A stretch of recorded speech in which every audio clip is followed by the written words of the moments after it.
Salut à tous ceux qui sont nouveaux, bienvenue, et à tous ceux qui reviennent, contents de vous revoir. Parfois dans la vie, vous rencontrez des situations qui ravivent des négativités, de vieux souvenirs tristes et des flashbacks qui vous brisent le cœur.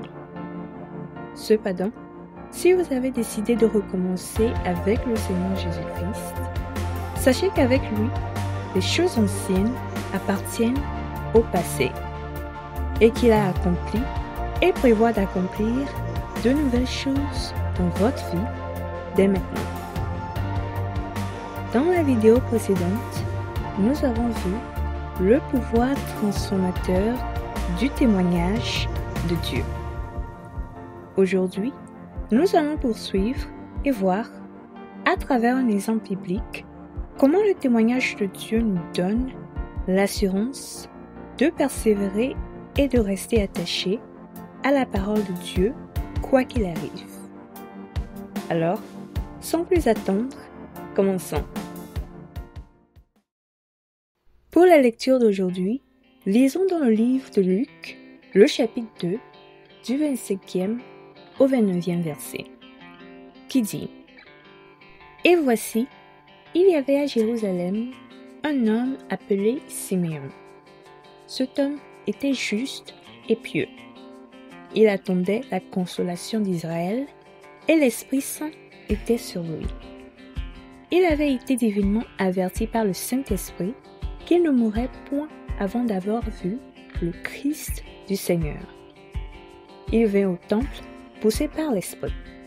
Et comme les parents apportaient le petit enfant Jésus pour accomplir à son égard ce qu'ordonnait la loi, il le reçut dans ses bras, bénit Dieu et dit « Maintenant, Seigneur, tu laisses ton serviteur s'en aller en paix, selon ta parole.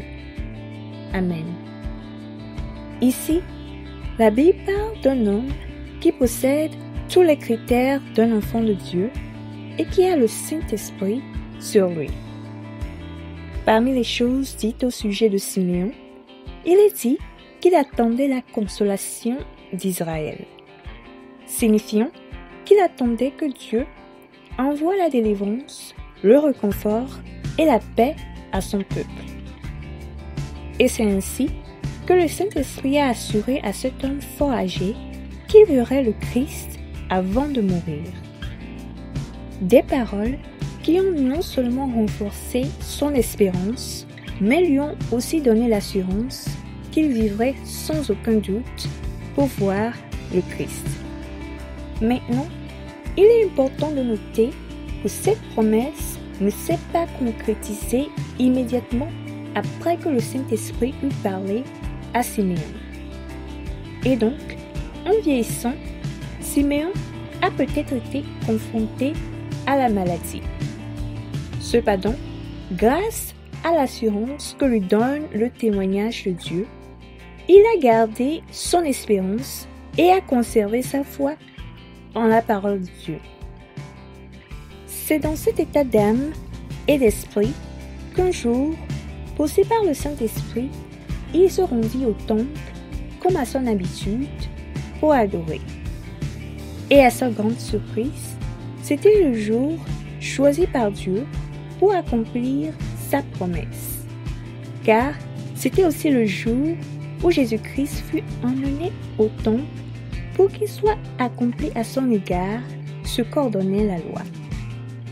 Et comme le soulignent les versets 28 et 29, Siméon le reçut dans ses bras, bénit Dieu et dit « Maintenant, Seigneur, tu laisses ton serviteur s'en aller en paix selon ta parole. » Ce qui signifie que son temps sur la terre pouvait prendre fin, car la raison pour laquelle il était encore en vie était désormais accomplie.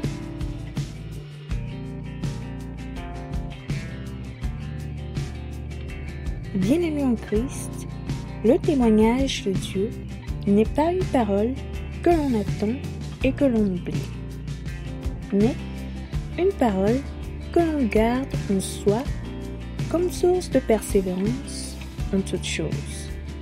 Cela dit, laissez le témoignage de Dieu remplir votre cœur d'espoir et d'assurance que tout ce que Dieu vous a promis s'accomplira avant que vous ne quittiez cette terre.